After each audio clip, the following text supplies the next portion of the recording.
अगर फिर से डी.एस. ठाकुर को टिकट मिलती है, आशा कुमारी लड़ती है कांग्रेस से, तो आप दिल से क्या चाहेंगे कि आशा कुमारी जीते या डी.एस. ठाकुर? बड़े भाई डी.एस. ठाकुर जी वो 2017 के प्रत्याशी थे। 2022 में कौन प्रत्याशी होगा, केंद्रीय चुनाव समिति तय करेगी कि 2022 में डलहौजी विधानसभा क्षेत्र का प्रत्याशी कौन होगा। वर्तमान में मार्केट कमेटी के चेयरमैन है डी.एस. ठाकुर और भाजपा के जिलाध्यक्ष भी रह चुके हैं, तो आपके हिसाब से वो इतने काबिल नहीं है कि उनको दोबारा मौका मिलना चाहिए? पिछली बार इतना मतलब भारतीय जनता पार्टी के पक्ष में इतनी लहर थी कि जिला चंबा की 5 में से 4 विधानसभा सीटें हमने जीती है भारतीय जनता पार्टी ने। एकमात्र वही एक प्रत्याशी थे जो चुनाव हारे। बहुत कारण है, एक तो बाहरी व्यक्ति थे वो, दूसरी चीज़ है उनकी जो शिक्षा है, उस शिक्षा में भी थोड़ी कमी है, क्योंकि दूसरी तरफ आशा कुमारी अगर है तो आशा कुमारी के समक्ष एक ऐसा व्यक्ति खड़ा होना चाहिए भारतीय जनता पार्टी का जो उसके साथ उसी की भाषा में बात कर सके।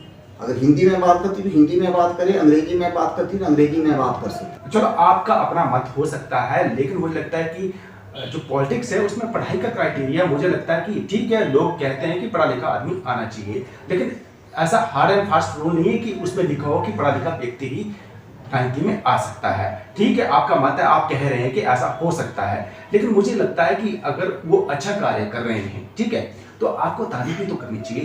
पूरी की पूरी कंस्टिट्यूएंसी को हम ऐसे व्यक्ति को नहीं दे सकते जो उस सिस्टम को नहीं समझा। जब आप पढ़े लिखे ही नहीं हैं, कम पढ़े लिखे हैं, तो आप कैसे कानून बनाएंगे? पर मुझे लगता है कि ये जो क्राइटेरिया है तो स्पेशल डलहौजी विधानसभा क्षेत्र के लिए तो नहीं हो सकता ना सर। सबके लिए जब इस तरह का सिस्टम बनेगा तब बात की बात है, लेकिन फिलहाल जब वो अच्छा कार्य कर रहे हैं तो आपके हिसाब से उन्होंने कोई अच्छा कार्य कोई नहीं किया होगा सर? कोई एक आध कार्य जो उनकी आपको लगता है कि उन्होंने बड़ा अच्छा कार्य करवाया है, चाहे कुछ भी हो, चाहे सरकार ने किया हो, लेकिन चेहरा तो वही है ना सर पार्टी का? नहीं, ऐसा नहीं हो सकता। चेहरा अभी 2017 से लेकर के 22 तक वो चेहरा है, उसके बाद 22 में जो चुनाव है उसके लिए चेहरा अलग से होगा, ये तय है। अच्छा, और दूसरी चीज ये है कि मैं आपके माध्यम से, आपके चैनल के माध्यम से मैं चैलेंज करता हूँ कि मेरे सामने लाइव डिबेट करें। आशा कुमारी भी आए, डी.एस. ठाकुर जी भी आए, कोई और भी किसी अन्य दल का आना चाहता है वो आए और इस विधानसभा क्षेत्र और जिला चंबा का कैसे विकास हो, इस विजन के ऊपर हम लाइव डिबेट करें। जिस हिसाब से मैं आपसे बात कर रहा हूँ और जो जवाब मिल रहे हैं, ऐसा लगता है कोई व्यक्तिगत टीस तो नहीं है कोई डी.एस. ठाकुर के खिलाफ? ईमानदारी से कहेंगे, देखो अशोक विकारिया संगठन के आदमी और झूठ नहीं बोलते। नहीं, उसमें व्यक्तिगत टीस भी है, क्योंकि मैं जिला का सचिव हूँ और मंडल के जितने भी कार्यक्रम होते, बैठकें होती हैं, मैं ऑटोमेटिकली उसमें आमंत्रित होता हूँ, लेकिन मुझे सूचना नहीं दी जाती और मेरा नाम जब भी वरीयता के आधार पे नहीं, किसी को प्रधान के बाद में लिया जाता है मंच से, तो इस चीज़ का दुख है। लेकिन चलो ये राजनीति में होता है, सिर्फ मैं इसलिए नहीं कहता हूँ कि मेरा नाम नहीं लिया तो, लेकिन मैं एक चीज़ कहता हूँ कि अगर डी.एस. ठाकुर में जीतने की क्षमता होती तो पिछली बार ही जीत जाते। नमस्कार, मैं हूं सोमी प्रकाश बबेटा और मेरे साथ है मेरे सहयोगी हितेश परियार। आज हम ऐसी शख्सियत के साथ बैठे हैं जो ऐसी कंस्टिट्यूएंसी से ताल्लुक़ रखते हैं जहां पर हिमाचल की जनता के साथ साथ पूरे देश की सियासत की नज़र रहने वाली है। मैं इसलिए कह रहा हूं क्योंकि वहां से कांग्रेस के एक जो एमएलए हैं उन्हें सीएम की कैंडिडेट के तौर पर देखा जा रहा है। नाम आशा कुमारी है उनका, इसलिए मुख्यमंत्री का चेहरा उनको बनाया जा सकता है। या फिर चर्चा ये है क्योंकि जब चंबा में मुकेश अग्निहोत्री आए थे तो उनसे जब पूछा गया था कि चंबा से कोई सीएम बन सकता है और यही पूछा गया था कि आशा कुमारी क्या सीएम हो सकती, तो उन्होंने कहा क्यों नहीं हो सकती, चंबा से भी कोई सीएम हो सकता है। तो शुरुआत हम इसी से कर रहे हैं, इस बात को कहकर, क्योंकि डलहौजी सियासत में एक अच्छा नाम है इनका और भाजपा के जिला सचिव है। ये अलग बात है कि इनको पार्टी में कई बार अनदेखी भी की जाती है इनकी, लेकिन ये बोल नहीं पाते क्योंकि ये संगठन से जुड़े हैं। और सबसे बड़ी बात मैं ये भी कहूँगा, जो भाजपा के संगठन मंत्री हैं पवन राणा जी, जब वो संगठन में थे उस वक्त ये सीनियर हुआ करते थे। आज वो कहाँ है आप, और ये जो जनाब है ये कहाँ है, आपको ये भी बताऊंगा। और मैं ये इंट्रो लंबी इसलिए खींच रहा हूँ क्योंकि आपको पता तो चले कि हम जिस शख्सियत के साथ बैठे हैं वो कितने बड़े कद के नेता थे, लेकिन इनको संगठन में तवज्जो नहीं दी गई है। हुआ तो एक बार ऐसा भी था जब संगठन की मीटिंग हुई चंबा में, तो वहाँ पर गुपचुप तरीके से इनकी जगह ऐसे व्यक्ति को प्रभारी बनाया गया था जो इनकी कार्यकाल के हिसाब से उनका कार्यकाल छोटा था। हम ये भी पूछेंगे ऐसा क्यों हुआ। फिलहाल हम शुरुआत करते हैं। शुभकर्या जी, आपका स्वागत है। नमस्कार जी, धन्यवाद गुबेटा जी, आपने अपने चैनल टाइम्स ऑफ चंबा के लिए मुझे इंटरव्यू देने के लिए बुलाया, आपका बहुत बहुत धन्यवाद। कांग्रेस में काफ़ी चर्चा है कि सीएम का जो चेहरा है वो डलहौजी विधानसभा क्षेत्र की आशा कुमारी भी हो सकती है। तो मुझे ये इसलिए पूछना चाहिए क्योंकि आप डलहौजी विधानसभा क्षेत्र की सियासत के बड़े चेहरे हैं, तो आपका उनसे काफ़ी लगाव भी रहा है। लगाव इसलिए कह रहा हूँ क्योंकि आपको उन्हीं की वजह से नौकरी भी छोड़नी पड़ी है। क्या ये सच है? बेटा जी, जहाँ तक मुख्यमंत्री पद के दावेदारी की बात है तो मैं पिछले 20 साल से सुनता आ रहा हूँ कि आशा कुमारी जी मुख्यमंत्री पद की दावेदार रहेंगी कांग्रेस की तरफ से। लेकिन ये कुछ जो उनके लोग हैं उन्होंने एक झूठा एक प्रचार शुरू किया है, ऐसा कुछ भी नहीं है। और दूसरी बात ये, अगर ऐसा कांग्रेस पार्टी अगर उनको अपना मुख्यमंत्री पद का एकमात्र दावेदार अगर घोषित करती है तो मैं भी पार्टी लाइन से ऊपर उठ करके उनके लिए काम करूंगा, सिर्फ इसलिए कि अगर चंबा से वो मुख्यमंत्री पद की दावेदार होंगी तब। अच्छा, आप भाजपा के कर्मठ कार्यकर्ता हैं और संगठन से जुड़े लोग हैं और आप इतनी बड़ी बात कह रहे हैं कि अगर आशा कुमारी को चंबा से सीएम का चेहरा घोषित किया जाता है तो आप पार्टी लाइन से ऊपर उठकर उनकी मदद करेंगे। बिल्कुल सही है, क्योंकि चंबा जो है वो पिछड़ा जिला क्यों बना है, वो इसीलिए बना है क्योंकि यहाँ की जो लीडरशिप थी उन्होंने चंबा की बात जो है ऊपर शिमला में सही तरीके से नहीं उठाई। आज़ादी से पूर्व चंबा जो है अग्रणी जिलों में से, पूरे देश के अग्रणी जिलों में से एक था, लेकिन आज़ादी के बाद क्या हुआ कि वो सबसे पिछड़ा जिला हिमाचल का बन गया और भारतवर्ष का के कुछ गिने चुने पिछड़े जिलों में शामिल हो गया। वो क्या कारण है? कारण यही है कि लीडरशिप की नाकामी रही है। अगर चंबा जिला से कोई मुख्यमंत्री पद का दावेदार घोषित किया जाता है, घोषित होना जरूरी है, ये एक षड्यंत्र के तहत कुछ लोग जो हैं उनको मुख्यमंत्री पद का दावेदार पिछले 20 वर्षों से घोषित करते आ रहे हैं, उसको जिता रहे हैं और बाद में होता कुछ नहीं, वो मंत्री तक नहीं बन पाती है। लेकिन अगर कांग्रेस उनको मुख्यमंत्री पद का दावेदार एकमात्र दावेदार अगर घोषित करती है तो मैं भी उनकी मदद करने के लिए तैयार रहूंगा चंबा की बेहतरी के लिए। अच्छा, अचानक इतना ज्यादा लगाव, क्योंकि आपको भी पता है और सबको मालूम है कि आपको उनकी वजह से नौकरी छोड़नी पड़ी थी।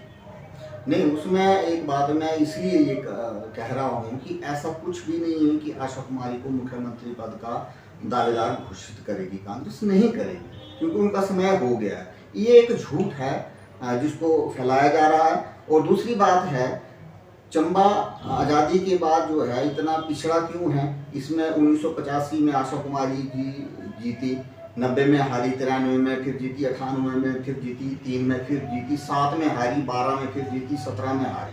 मतलब अपने टर्म में 2 बार हारी हैं और ये कितना 5 बार हो गया, 85, 93, 98, 3 और 12, ये 5 बार जीती हैं, 2 बार हारी।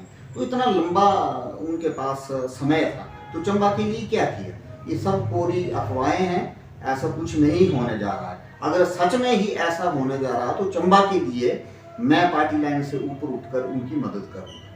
अच्छा, अशोक कर्या जी, आप एक अच्छे प्रोफेशन में थे, शिक्षक थे, बीएससी टीचर थे, फिर आपने नौकरी छोड़ दी। नौकरी इसलिए मैंने छोड़ी है क्योंकि अगर व्यवस्था परिवर्तन करना है, अगर सिस्टम में चेंज लाना है तो राजनीति ही एकमात्र साधन है, क्योंकि राजनीति में ही शक्ति है। अब एक शिक्षक, पढ़ा लिखा शिक्षक जो है उसकी ट्रांसफर एक अनपढ़ नेता कर देता है, तो उसके पास क्या है? शक्ति कुछ भी नहीं। शक्ति राजनीति में है, इसका सदुपयोग करके अपने समाज के लिए, अपने इलाके के लिए काम करना है। इसलिए मैंने अपनी सरकारी पक्की नौकरी छोड़ करके मैं राजनीति में आया हूँ और जनता जनार्दन का सहयोग रहा जो रहेगा तो मैं आगे राजनीति में आगे बढ़ करके इस जिला की, प्रदेश की और देश की सेवा करूँ। अच्छा, मुझे ये भी बताओ कि राष्ट्रीय अध्यक्ष जेपी नड्डा जी, संगठन मंत्री पवन राणा जी, उनके सानिध्य में रहकर आप काम कर चुके हैं, वो कहाँ पहुँच गए और आप वहीं के वहीं हैं? वही मैं कह रहा हूँ कि मैं जो है वो शिक्षा के क्षेत्र में चला गया, तो शिक्षक के पास क्या शक्ति होती है। हालांकि सभी मिलकर के शिक्षक जो है समाज में बदलाव कर सकते हैं, लेकिन वो सीमित दायरे में। वो लोग राजनीति में रहे, वो आगे बढ़े और आज इस स्थिति में हैं कि देश और प्रदेश की नीतियों को प्रभावित कर सकते हैं। उसी तरह से मैं भी इसी लाइन में इसलिए आया हूँ ताकि जिला चंबा को पिछड़ेपन के दाग से जो है वो हटाना है। चंबा के माथे पर जो पिछड़ेपन का दाग लगा है उसको धोना है, इसलिए राजनीति में आया हूँ। अच्छा, वर्तमान भाजपा सरकार है, क्या जो आप चाह रहे हैं क्या वो हो पा रहा है? देखिए, जहाँ तक चंबा की बात है, वहाँ कुछ दिक्कतें हैं। पूरे देश में मोदी जी की सरकार है, बहुत बढ़िया काम कर रही है। जयराम ठाकुर जी भी बहुत बढ़िया काम कर रहे हैं, लेकिन जिला चंबा में कुछ दिक्कतें हैं। वो क्या दिक्कतें हैं ये आप सभी जानते हैं। वो क्यों नहीं हो पा रहा है, वो सिस्टम यहाँ बदलना, ऐसा लगता है कि बदलना चाहिए। आपके हिसाब से क्या भाई, मैं इस सियासी सिस्टम की बात कर रहे हैं या कोई और सिस्टम की बात आप कहना चाह रहे हैं? मैं सियासत की ही मैं बात कर रहा हूँ कि सियासत में ही शक्ति है। अगर मैं एक अशोक बकारिया अभी अगर मेडिकल कॉलेज में जाकर के प्रिंसिपल से बात करूं कि सर ये ऐसा काम होना चाहिए, तो क्या कोई मेरी बात नहीं सुनेगा। अगर मैं एमएलए होऊंगा तो अगर मैं कोई बात कहूँगा तो मेरी बात सुनी जाएगी। तो शक्ति के बगैर कोई भी चीज़ नहीं होती, और आज के समय में राजनीति में शक्ति है। अच्छा, आपके हिसाब से जो वर्तमान चेहरे हैं भाजपा सरकार के, उनमें इतनी पावर नहीं है कि वो जो आप चाह रहे हैं वो नहीं कर पा रहे हैं? देखिए, जहाँ तक मेरे अपने विधानसभा क्षेत्र की बात है वहाँ ऐसा नहीं है, क्योंकि हमारे जो पिछली बार पार्टी के चेहरा थे वो चुनाव हार चुके हैं। तो वहाँ ऐसी कोई भी बात नहीं है कि हमारे पार्टी के कार्य हो सकें या सरकार के कार्य जो है वो सही तरीके से हो सके, वैसा नहीं। आप खुलकर बात क्यों नहीं करना चाह रहे? अगर कोई चेहरा बनाए गए थे, मुझे लगता है कि कहीं आप बात कहना भी चाह रहे हैं, लेकिन आपके मन में कुछ डर है, आप स्पष्ट क्यों नहीं कहना चाह रहे? मैं इतना ही कह पाऊंगा यहाँ, क्योंकि मैं जिला का सचिव भी हूँ, संगठन का मेरे पास दायित्व भी है। मैं इतना ही कह पाऊंगा कि हमारे डिलौजी विधानसभा क्षेत्र में जिस तरीके से कार्य होने चाहिए थे उस तरीके से कार्य नहीं हुए, और वहाँ एक विजन वाले व्यक्ति को जो है वहाँ चुनाव लड़ाना चाहिए और उसका विजन पूछना चाहिए। तो मेरा आपसे यही अनुरोध है कि मैंने भी, अब सीधी सी बात है, मैंने भी अगर अपनी सरकारी नौकरी छोड़ी है तो मैंने राजनीति में चुनाव लड़ने के लिए ही छोड़ी है, और उसमें जो मेरा अपना विजन है उस हिसाब से मैं वहाँ काम करूँगा। सड़क है, शिक्षा है, स्वास्थ्य है, ऐसे जो चीज़ें हैं, पर्यटन है, रोजगार है, इन विषयों पर मैं जो है काम करना चाहता हूँ। और मेरा आपसे अनुरोध रहेगा कि मेरा विजन क्या है, कैसे चंबा आगे जाना चाहिए, क्यों पिछड़ा रहा है, उसके विषय में अगर ज़्यादा आप प्रश्न पूछेंगे तो बढ़िया रहेगा। देखिए, विजन तो तब आएगा सर जब आप अपनी बात प्रमुखता से रख पाएंगे, क्योंकि अभी आप नाम लेने से भी डर पा रहे हैं। कि देखो, मैंने स्पष्ट पूछा कि आप किन के बारे में कह रहे हैं, कि आप स्पष्ट कह रहे हैं कि जो पुराने चेहरे थे, जो प्रत्याशी रहे हैं, अब सबको मालूम है कि क्या चीज़ है, लेकिन आप मुझसे बोलना नहीं चाह रहे हैं। जब आप स्पष्ट नहीं कहेंगे तो लोग क्यों आपके विजन के बारे में जानना चाहेंगे?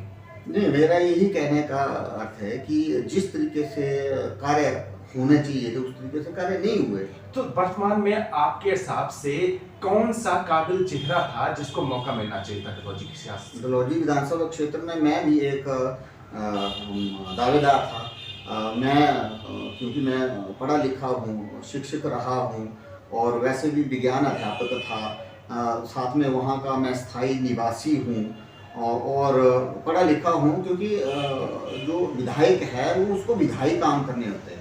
एमएलए यानी मेंबर ऑफ लेजिस्लेटिव असेंबली, यानी मेन काम उसका लेजिस्लेशन में है, कानून बनाने में। दूसरा है कि व्यवस्था देखनी है कि किस प्रकार से शासन और प्रशासन चले, वो काम एमएलए का होता। तो उसके लिए शिक्षा बहुत आवश्यक है। अगर कोई शिक्षित नहीं होगा तो ये काम नहीं होगा। अभी भी आप देखो, नाम लेने में घबरा रहे हैं। मैं आपको स्पष्ट कर दूं, जो ये लोग देख रहे हैं इंटरव्यू, ये बात कर रहे हैं भाजपा के जो पुराने प्रत्याशी रहे हैं, अब खुद को वो भी अभी भी कहते हैं कि वो प्रत्याशी हैं, क्योंकि वो जब भी हम कुछ लिखते हैं तो उसमें उनका लिखा जाता है कि भाजपा के प्रत्याशी और पूर्व में रहे प्रत्याशी। नाम उनका DS ठाकुर है। ये उन्हीं की बात कह रहे हैं कि उनका विजन नहीं है। क्या आप यही कहना चाहेंगे? बिल्कुल बिल्कुल, क्योंकि उनकी जो बैकग्राउंड है, मैं स्पष्ट बात कहना चाहूँगा। सबसे पहली बात है कि वो हमारी विधानसभा क्षेत्र के रहने वाले नहीं है। मतलब DS ठाकुर आपकी विधानसभा क्षेत्र के नहीं है? नहीं है, वो कंदला के रहने वाले हैं। वो आए हैं, भारतीय जनता पार्टी ने उनको टिकट दी है, तो एक कर्मठ कार्यकर्ता होने के नाते हमने उनका सहयोग किया है। लेकिन अब दोबारा से जब चुनाव होने जा रहे हैं, तो मेरा कहने का यही अर्थ है कि हमारे विधानसभा क्षेत्र का व्यक्ति हो, उसको टिकट दिया जाए, और जो पढ़ा लिखा हो उसको टिकट दिया जाए, और ऐसा व्यक्ति ना हो जो पैसे कमाने के लिए राजनीति में आया हो। ठेकेदार नहीं होना चाहिए हमारा प्रत्याशी। तो मतलब कि DS ठाकुर अगर अच्छा काम कर रहे हैं, चाहे जिस भी पृष्ठभूमि से है, तो आपको दिक्कत क्या है? नहीं, अच्छा काम हमें नहीं लगता कि वो अच्छा काम कर रहे हैं। देखो, मुख्यमंत्री जयराम ठाकुर या इसके अलावा जो कैबिनेट के मंत्री है, कई बार उनकी कंस्टिट्यूंसी में रहे हैं। मुझे लगता है कि चंबा सदर विधानसभा क्षेत्र के अलावा चंबा जिले की बात करूं तो सबसे ज्यादा अगर कोई भी संगठन का व्यक्ति आता है तो सबसे पहले डलहौजी विधानसभा क्षेत्र के दायरे में आते हैं, और उसके बाद अगर कहीं जाना हो तो यहाँ तक कि चंबा जिले में हेल्थ मिनिस्टर पहली बार कहाँ गए? डलहौजी कंस्टिट्यूंसी में, चंबा तक नहीं पहुंचे। अगर उनके यहाँ आ रहे हैं, अगर कोई काम हो रहा है, तो आपको दिक्कत क्या है? नहीं, दिक्कत मेरे को कोई नहीं है। उसमें यही एक है कि डलहौजी विधानसभा क्षेत्र जो है वो बॉर्डर पे, जब भी कोई भी मंत्री आता है तो पहली विधानसभा क्षेत्र जो है हमारी डलहौजी आती है, वहीं से गुजर करके आना होता है। दूसरी बात है कि कोई भी व्यक्ति उनसे मिलता है, भारतीय जनता पार्टी में एक प्रक्रिया है कि जिसने चुनाव लड़ा होता है, बेशक वो हार जाता है, वो प्रत्याशी रहता है, तो उसी के साथ संपर्क किया जाता है। लेकिन ये नहीं है, बड़े भाई DS ठाकुर जी वो 2017 के प्रत्याशी थे। 2022 में कौन प्रत्याशी होगा, इसको केंद्रीय चुनाव समिति जो है वो तय करती है। कोई और व्यक्ति तय नहीं कर सकता, मैं नहीं तय कर सकता, आप नहीं कर सकते, कोई नहीं कर सकता। मतलब केंद्रीय चुनाव समिति तय करेगी कि 2022 में डलहौजी विधानसभा क्षेत्र का प्रत्याशी कौन होगा। मतलब आपके हिसाब से जो वर्तमान जो पूर्व में प्रत्याशी रहे हैं और वर्तमान में मार्केट कमेटी के चेयरमैन है DS ठाकुर, और भाजपा के जिलाध्यक्ष भी रह चुके हैं, तो आपके हिसाब से वो इतने काबिल नहीं है कि उनको दोबारा मौका मिलना चाहिए? नहीं, देखिए, पिछली बार इतना मतलब भारतीय जनता पार्टी के पक्ष में इतनी लहर थी कि जिला चंबा की 5 में से 4 विधानसभा सीटें हमने जीती हैं भारतीय जनता पार्टी ने। एकमात्र वही एक प्रत्याशी थे जो चुनाव हारे। उसके कारण बहुत कारण है। एक तो बाहरी व्यक्ति थे वो, दूसरी चीज़ है उनकी जो शिक्षा है, उस शिक्षा में भी थोड़ी कमी है। क्योंकि दूसरी तरफ आशा कुमारी अगर है तो आशा कुमारी के समक्ष एक ऐसा व्यक्ति खड़ा होना चाहिए भारतीय जनता पार्टी का, जो उसके साथ उसी की भाषा में बात कर सके। अगर हिंदी में बात करती तो हिंदी में बात करे, अंग्रेजी में बात करती तो अंग्रेजी में बात कर सके। और प्रशासन में आपको पता है, जितने भी प्रशासनिक अमला है, वहाँ पढ़े लिखा व्यक्ति ही जो है शासन प्रशासन को चुस्त दुरुस्त कर सकता है, जिसको अंदर की स्थिति पता है कि किस तरीके से शासन प्रशासन चलता है। चलो, आपका अपना मत हो सकता है, लेकिन मुझे लगता है कि जो पॉलिटिक्स है उसमें पढ़ाई का क्राइटेरिया, मुझे लगता है कि ठीक है, लोग कहते हैं कि पढ़ा लिखा आदमी आना चाहिए, लेकिन ऐसा हार्ड एंड फास्ट रूल नहीं है कि उसमें लिखा हो कि पढ़ा लिखा व्यक्ति ही राजनीति में आ सकता है। ठीक है, आपका मत है, आप कह रहे हैं कि ऐसा हो सकता है, लेकिन मुझे लगता है कि अगर वो अच्छा कार्य कर रहे हैं, ठीक है, तो आपको तारीफ भी तो करनी चाहिए। नहीं, मेरा इसमें यही पक्ष है कि जब भी कोई अध्यापक का चयन होता है तो उसकी क्वालिफिकेशन देखी जाती है। किसी SDM की तैनाती होती है तो उसकी क्वालिफिकेशन देखी जाती है। DC जो है उसकी जब अपॉइंटमेंट होती है तो उसकी क्वालिफिकेशन देखी जाती है। जो जिला और हमारे जो सब डिवीजन है उनको संभालते हैं। पूरी की पूरी कंस्टिट्यूंसी को हम ऐसे व्यक्ति को नहीं दे सकते जो उस सिस्टम को नहीं समझता हो, क्योंकि विधायक का मतलब क्या है? विधायक का मतलब विधायी कार्य करना है।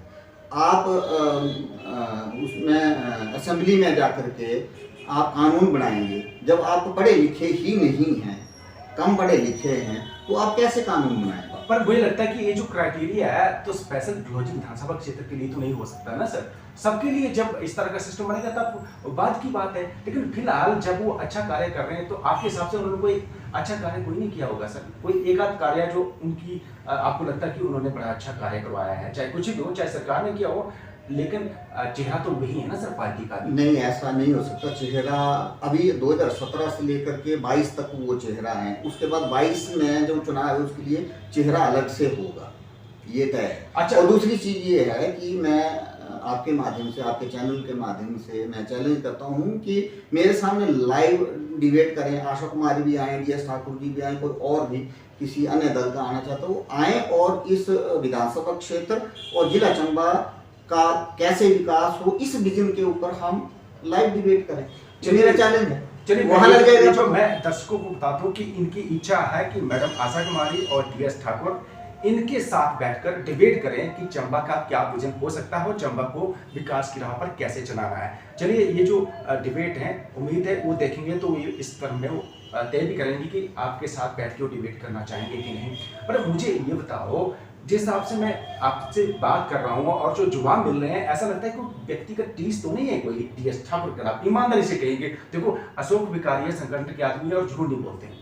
नहीं, उसमें व्यक्तिगत टीस भी है, क्योंकि मैं जिला का सचिव हूँ और मंडल के जितने भी कार्यक्रम होते, बैठकें होती हैं, मैं ऑटोमेटिकली उसमें आमंत्रित होता हूँ, लेकिन मुझे सूचना नहीं दी जाती मंडल के कार्यक्रम। और मेरा नाम जब भी वरीयता के आधार पे नहीं, किसी उपप्रधान के बाद में लिया जाता है मंच से, तो इस चीज़ का दुख है। लेकिन चलो, ये राजनीति में होता है। सिर्फ मैं इसलिए नहीं कहता हूँ कि मेरा नाम नहीं लिया तो, लेकिन मैं एक चीज़ कहता हूँ कि अगर DS ठाकुर में जीतने की क्षमता होती तो पिछली बार ही जीत जाती, क्योंकि भारतीय जनता पार्टी की उस वक्त बहुत लहर थी।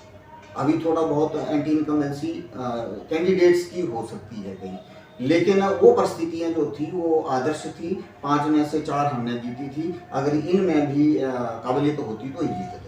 मतलब आपको ये लगता है कि उनमें काबिलियत नहीं है, और लेकिन देखो जब पार्टी उनको चेहरा बनाएगी दोबारा तो क्या आप उनके साथ चलेंगे? क्योंकि देखो ये भी रहा, चर्चा में रहा है कि आप उनके साथ चलने में गुरेज करते हैं।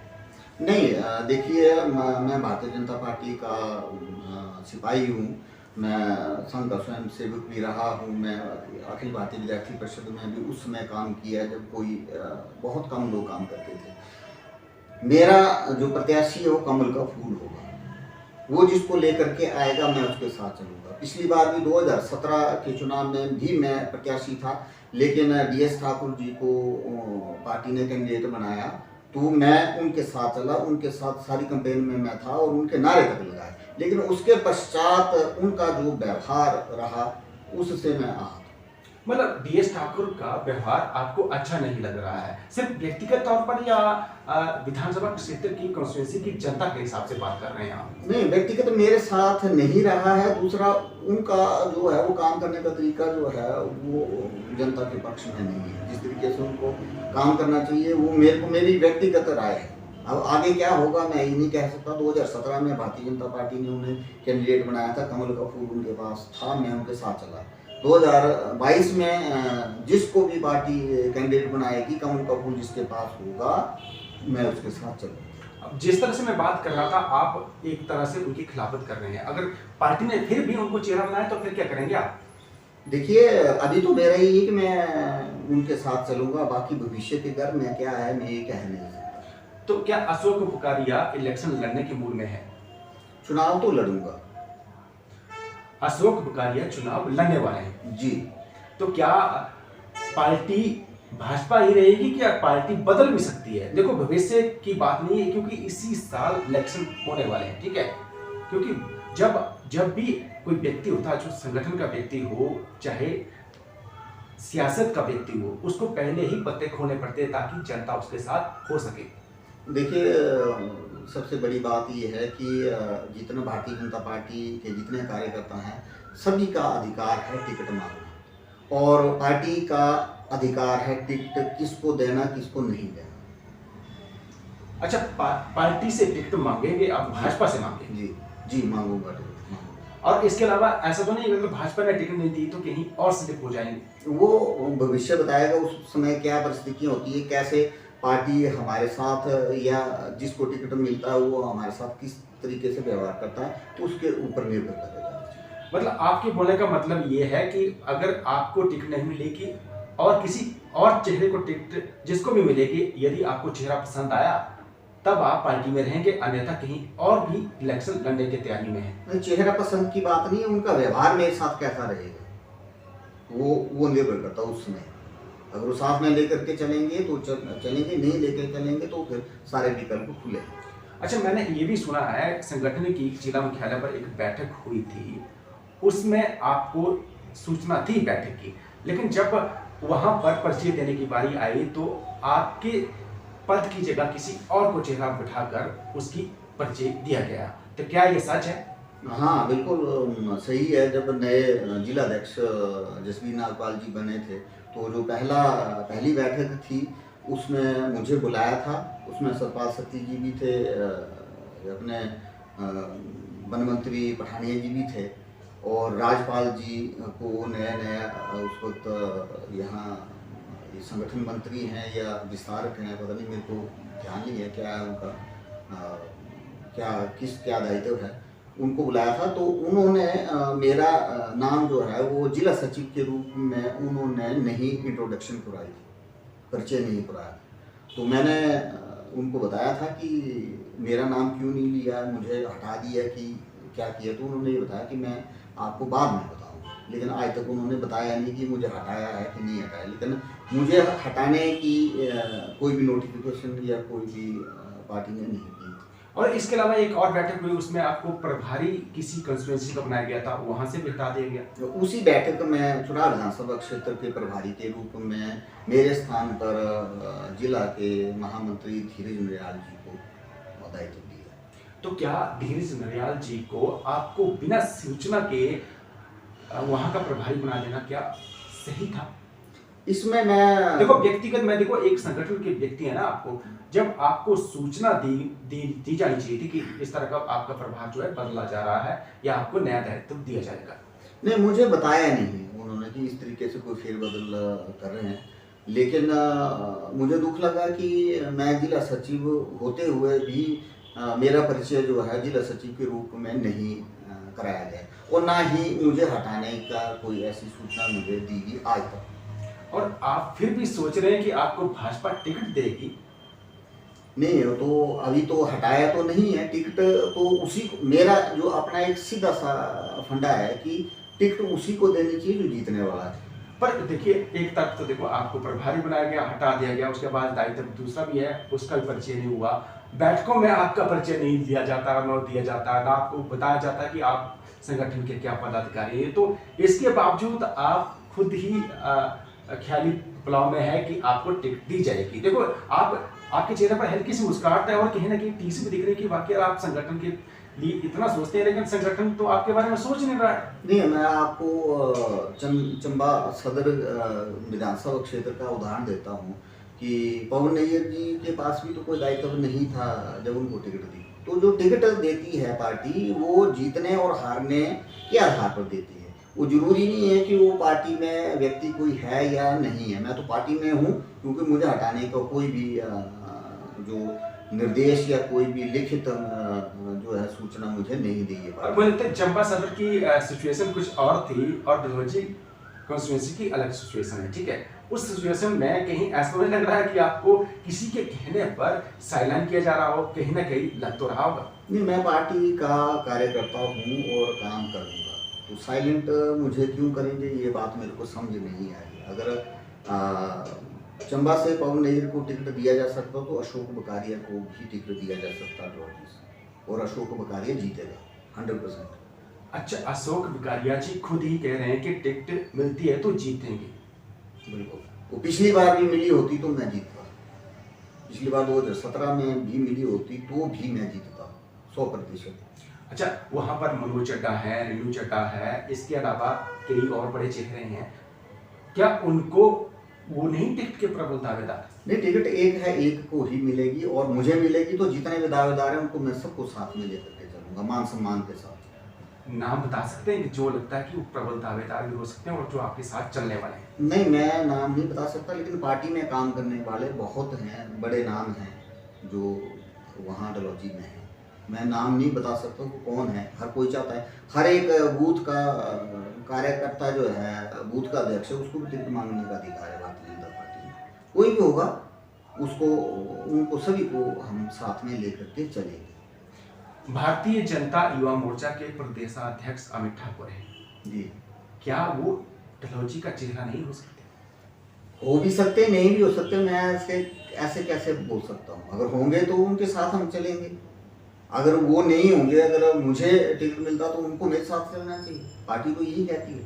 अच्छा, ऑप्शन दी जाए अशोक ककारिया, अमित ठाकुर, DS ठाकुर, तीनों में से आप क्या चाहेंगे? दिल से कहें कि भी जिस पर पार्टी मोहर लगा भी सकती है। अशोक बकारिया के ऊपर पार्टी मोहर लगा सकती है। अशोक बकारिया ने अपनी सरकारी नौकरी छोड़ी है राजनीति के लिए, और मैं पैसे के लिए राजनीति में नहीं आया।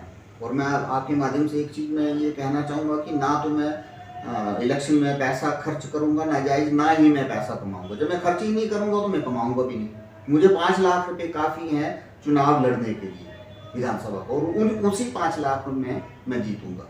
अच्छा, भारतीय जनता युवा मोर्चा के प्रदेश अध्यक्ष अमित ठाकुर और ये जो मार्केट कमेटी के चेयरमैन हैं DS ठाकुर, सियासत के चेहरे अभी वर्तमान प्रत्याशी खुद को बता रहे हैं, तो क्या ये पैसा कमाने के लिए सियासत में आया आपके हिसाब से? नहीं, मैं अपनी बात कहता हूँ। ये तो आप भी जानते हैं, जनता भी देखती है, हर किसी की आंखें वो देखते हैं कि कौन सा व्यक्ति किस काम के लिए आया है। लेकिन मैं जो है, मैं सेवा भाव से आया हूँ। और मैं आपको ये बताना चाहूँगा कि मेरी बहू से मैंने चुनाव जिला परिषद का लड़ाया, उसमें सिर्फ 50,000 रुपये हमने खर्च किए हैं। और आज के समय में हम जितने भी जिला परिषद के काम हैं हम पंचायतों को दे रहे हैं, खुद नहीं करवा रहे हैं। पंचायतें उन कार्यों को कराएंगी। ना हम पैसा मतलब ना हमने पैसा खर्च किया उसमें नाजायज, और ना ही हम पैसा कमा रहे हैं। ऐसा ही विधानसभा के चुनावों में भी 5 लाख रुपए से ज़्यादा मैं खर्च नहीं करूँगा, और आगे मैं फिर पैसे कमाऊँगा भी नहीं नाजायज तरीके से, और जनता की सेवा करूँगा। जब मैं पैसे खर्च ही नहीं करूँगा तो मैं कमाऊँगा भी नहीं। बहुत सारे प्रत्याशी ऐसे कहते हैं कि करोड़ों रुपए लगते हैं, जो मेरे को नहीं दिखता कि करोड़ों रुपए कहाँ लगते हैं। कौन व्यक्ति है जो पैसे लेकर के वोट देता? कोई नहीं देता। कोई अपना जमीर नहीं बेचता। कौन व्यक्ति है, कौन वोटर है जो एक बोतल के लिए अपना वोट बेच देता, अपना जमीर बेच देता? कोई नहीं बेचता। सारी की सारी झूठे प्रचार हैं। पैसा कोई नहीं लगता है। वोट मांगने के लिए घर घर जाएंगे, द्वार जाएंगे, उसमें क्या पैसा लगेगा? उनके घर में जाकर के भोजन भी करेंगे, पानी भी पिएंगे, मुफ्त में चुनाव लड़ेंगे और मुफ्त में लोगों के काम करवाएंगे। पैसा कोई नहीं लेगा। अच्छा, कम शब्दों में अगर ये कहा जाए कि अशोक ककारिया अगर मौका मिलता है आपको इलेक्शन लड़ने का और जीते हैं, तो विजन क्या रहेगा? कम शब्दों में दर्शकों को बताएं। भ्रष्टाचार मुक्त शासन प्रशासन देंगे, शिक्षा के ऊपर काम करेंगे, स्वास्थ्य के ऊपर काम करेंगे, सड़कों के निर्माण में काम करेंगे। पर्यटन जो पिछड़ा है, जिला चंबा में 5 संस्कृतियां हैं। यहाँ मणिमहेश से लेकर के भलेई माता, देवी कोठी माता, चांजू माता, लक्ष्मी नारायण मंदिर, खजार के खज्जी नाग देवता, इस प्रकार की कई कितने सारे हमारे अंजनी माता है, इतने सारे धार्मिक स्थल हैं, उनको प्रमोट करेंगे। और डलहौजी जैसे विश्व प्रसिद्ध पर्यटक स्थल को भी हम आगे लेकर के जाएंगे। सुलूनी, साच पास, कितने सुंदर क्षेत्र हमारे चंबा में हैं, झील तक है। तो इनको हम प्रमोट करके पर्यटन को बढ़ावा देंगे और नौजवानों को रोजगार जिससे उपलब्ध हो, और साथ में एक औद्योगिक क्षेत्र जिला चंबा में उचित स्थान पर स्थापित करेंगे, जिससे हमारे जो लोग बद्दी वगैरह में जो हमारे युवा रहते हैं उनको अपने घर के नज़दीक रोजगार मिलेगा। रेलवे और हवाई कनेक्टिविटी के लिए भी काम करेंगे। अच्छा, अंत में एक मैं जो शुरुआत में कही थी बात, मुझे बताओ, अगर फिर से DS ठाकुर को टिकट मिलती है, वहाँ से आशा कुमारी लगती है कांग्रेस से, तो आप दिल से क्या चाहेंगे कि आशा कुमारी जीते या DS ठाकुर? देखिए, वो CM चेहरा हो तो ईमानदारी से कहें तो देखिए, एक चीज़ है ना, अगर आशा कुमारी CM चेहरा ना हो और डीएस ठाकुर को टिकट मिले भारतीय जनता पार्टी का, तो मैं चाहूँगा कि डीएस ठाकुर जीते। लेकिन अगर आशा कुमारी को कांग्रेस की हाईकमान राहुल गांधी और सोनिया गांधी ये घोषित कर दें कि आशा कुमारी ही कांग्रेस की मुख्यमंत्री की एकमात्र दावेदार हैं या उसको ही मुख्यमंत्री बनाया जाएगा, तो मैं पार्टी लाइन से ऊपर उठकर उनके लिए काम करूंगा, सिर्फ चंबा के लिए। क्योंकि ये बहुत समय के बाद आती हैं ये चीज़ें। जिस भी जिला का मुख्यमंत्री होता है वहाँ अपने आप ही विकास के कार्य हो जाते हैं। बहुत बहुत धन्यवाद। तो ये थे अशोक कालिया जी, इन्होंने बड़ी ही बेबाकी से सारी चीज़ें रखी हैं और मुझे लगता है कि ये इंटरव्यू आपको इसलिए देखना चाहिए क्योंकि इन्होंने सही मायने में चंबा के हित की बात कही है, क्योंकि इस तरह की बातें बोलने के लिए बहुत बड़ा जिगर चाहिए और ये जिगर इन्होंने बताया है। बहुत बहुत धन्यवाद।